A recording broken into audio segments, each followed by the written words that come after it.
is indeed a very auspicious occasion. Today is the day of Akshaya Tritiya, a Hindu festival, a day of hope, new beginnings, and positivity. It is a day to start something new. This is exactly why we are all here today, so that we can do this auspicious beginning, the launch of a book. Swagat.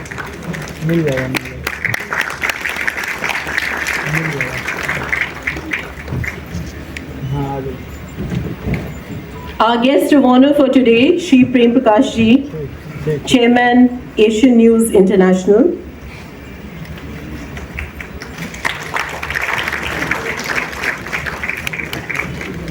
Author and our father, Shri Kedarnath Gupta.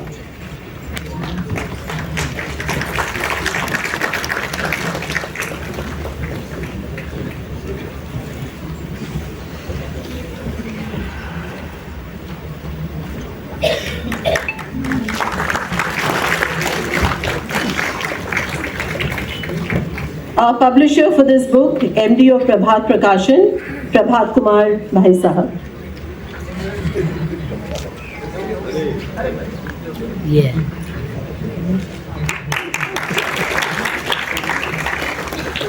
बचपन के मित्र श्री प्रेम प्रकाश जी, प्रभात प्रकाशन के MD Prabhat Kumar भाई साहब, सभागार में मौजूद सारे मित्रगण और सहयोगी एवं मेरे पत्रकार दोस्त, आप सबका दिल की गहराइयों से नमस्कार और स्वागत. Is not just about questioning power. It is also about preserving memory. It teaches us that patriotism does not lie in slogans on social media hashtags, but in the lived experience of commitment, sacrifice, and belief. My father has been a lifelong Swayamsevak. His relationship with the Sangh is not organizational. It is absolutely spiritual. It is a way of life. कहाँ से आए और हमें कहाँ जाना है, ये जब तक पता नहीं होगा, भारत की किस्मत को उसकी बुलंदियों पर हम नहीं पहुंचा पाएंगे. इसमें व्यक्तिगत स्वतंत्रता के साथ ही देश का गौरव और पत्रकारिता के उच्च मानदंड को भी झलकाया गया है. अगर मैं तो कोई अतिशयोक्ति नहीं होगी. This book holds tremendous value for today's youth, not merely as a historical document, but as a guide. तत्कालीन कांग्रेस सरकार की ओर से नागरिकों के मौलिक अधिकारों का हनन होने और पत्रकारों को जेल में बंद किए जाने के बावजूद अगले दिन प्रकाशित हुआ. लेकिन दुख की बात है कि इस तरीके के अखबार को पुनर्जीवित करने के गंभीर प्रयास नहीं हुए. इस पुस्तक में एक सजग नागरिक की चिंताएं भी शामिल हैं. ऐसी चिंताएं जिनसे राष्ट्रीय स्वाभिमान को कहीं ना कहीं चोट पहुंच सकती है.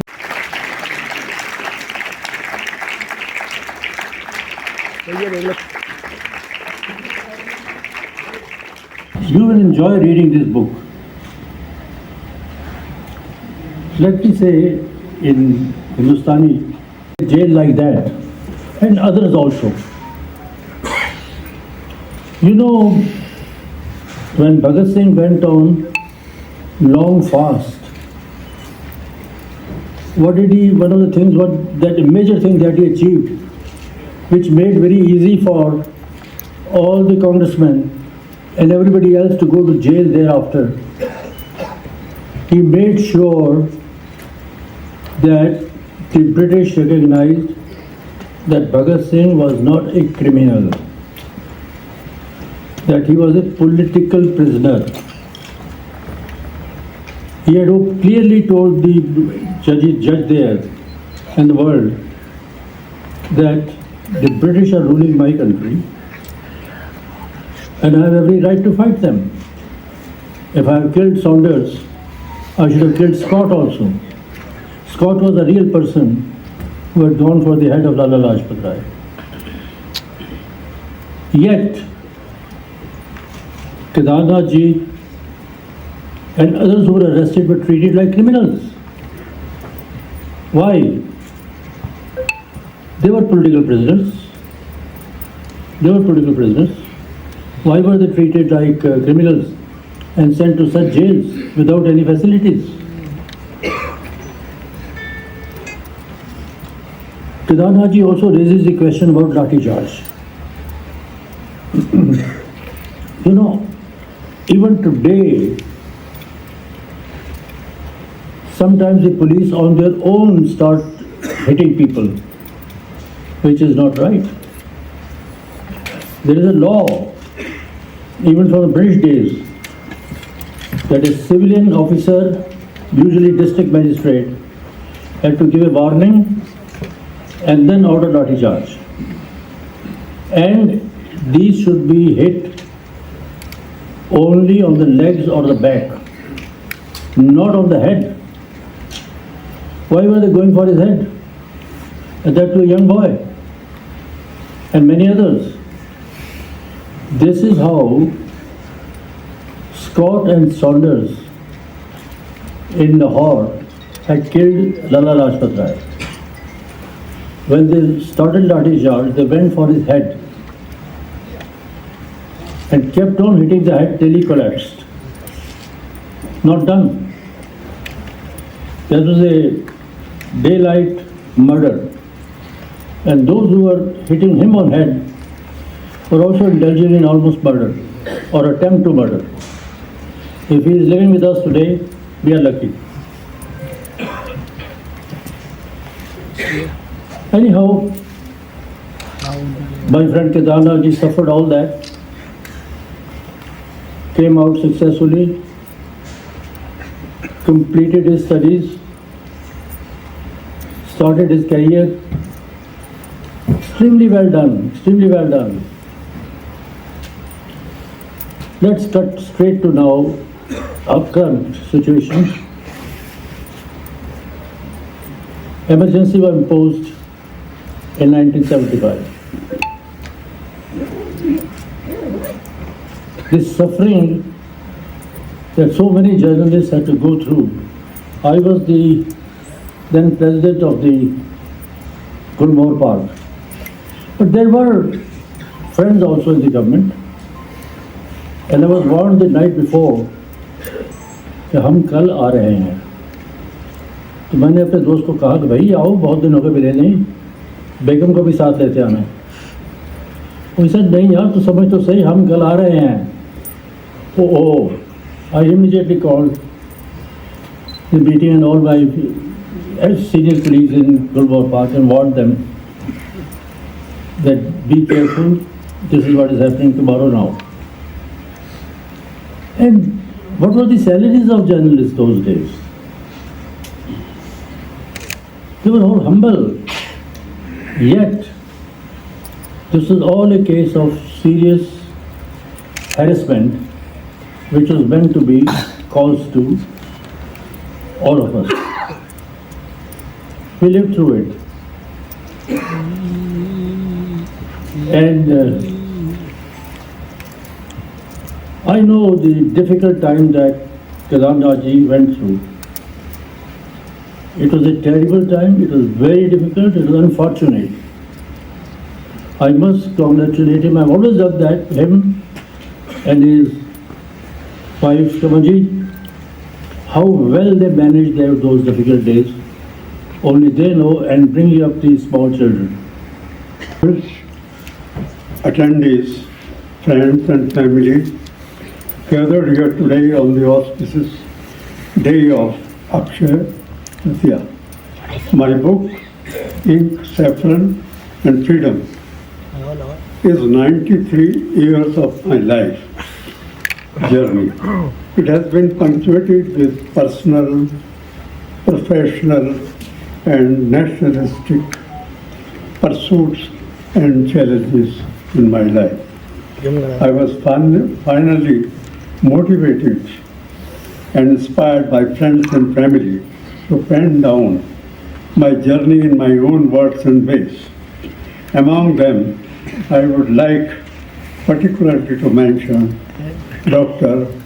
Manmohan Vaidya of RSS, Honorable Eric Soren of Norway. मंच पर उपस्थित श्रीमान प्रेम प्रकाश जी, श्रीमान केदारनाथ जी गुप्त, श्रीमान प्रभात जी और सभा में उपस्थित सभी आदरणीय बंधुगण, आदरणीय बहनों, हम सभी जानते हैं कि श्रीमान केदारनाथ जी एक लंबे समय से पत्रकारिता से जुड़े हैं और अनेक कठिन समय उन्होंने देखे। दिल्ली में ही उन्होंने अपना बाल्यकाल, तरुणाई और लेखन का कार्य संपन्न किया। बहुत से उतार चढ़ाव देखे और दिल्ली को गहरे से समझा, दिल्ली की राजनीति को समझा और समय समय के महत्वपूर्ण प्रसंगों को भी बहुत अच्छे से देखा, अनुभव किया, उनका विश्लेषण किया। एक लंबा अनुभव उन्होंने बहुत छोटी सी पुस्तक में समेट करके रखने का प्रयत्न किया है। मैं समझता हूँ उनका अनुभव इस सारी पुस्तक से कम 100 गुना अधिक है, लेकिन इतनी बड़ी आयु में उन्होंने यह प्रयत्न किया है, ये भी हर दृष्टि से प्रशंसनीय है। बंधुओं, उन्होंने इस पुस्तक में अपने बाल्यकाल से लेकर के आगे तक के अनेक प्रसंग लिखे हैं।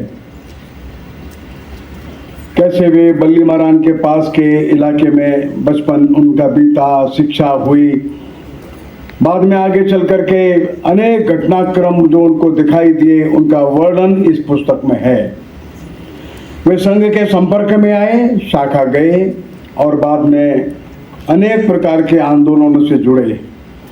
गांधी जी की हत्या के सारे उस प्रसंग के समय वे जेल गए, जेल से लौटे और लिखने का कार्य और आगे बढ़ाया। उस समय के सामाजिक जीवन में, राजनीतिक जीवन में जो ऐसे प्रमुख लोग थे, उन सभी के साथ उनका अच्छा संबंध आया। वो चाहे श्यामा प्रसाद मुखर्जी थे, दीनदयाल जी उपाध्याय थे, वर्तमान में माननीय आडवाणी जी हैं, पहले अटल जी थे। ऐसे सभी राजनीतिक दृष्टि से, चाहे वो जनसंघ में थे, चाहे कांग्रेस में भी थे, अन्य दलों में थे, उन सब से उनका अच्छा संबंध आया। राष्ट्रीय स्वयंसेवक संघ के सभी पदाधिकारियों के साथ जो उनके सामने रहे होंगे, उनके साथ उनका संबंध आया और ऐसे अनेक प्रसंगों को उन्होंने अपने इस पुस्तक में अच्छे प्रकार से और एड्रेस किया है, लिखा है। जो इंक, सैफरन एंड फ्रीडम जो इनका जो इसका टाइटल है इस पुस्तक का, उसका भी भाव यही है। इंक का अर्थ है कि पत्रकारिता, इंक का अर्थ है कि विद्वानों के द्वारा जो लिखा गया वह, उसका अर्थ इंक है। सैफरन का अर्थ है हमारा देशभक्ति का भाव। इस देश का सनातन जो रंग है, हजारों वर्षों से जो इसका जो विचार है, वो सैफरन है। हो सकता है उनका भाव शायद संघ से भी रहा हो और देश की आज़ादी का लंबा संघर्ष, ऐसा इंक, सैफरन एंड फ्रीडम, ऐसा उन्होंने इसका और शीर्षक दिया है। बंधुओं, पत्रकारिता बहुत कठिन डगर है। बड़ा हिम्मत चाहिए, सच्चाई को लिखने के लिए परिश्रम भी चाहिए और सच्चाई को लिखने के लिए और बहुत कुछ सहना पड़ता है। मैं 2 प्रसंग आपके सामने रखता हूँ।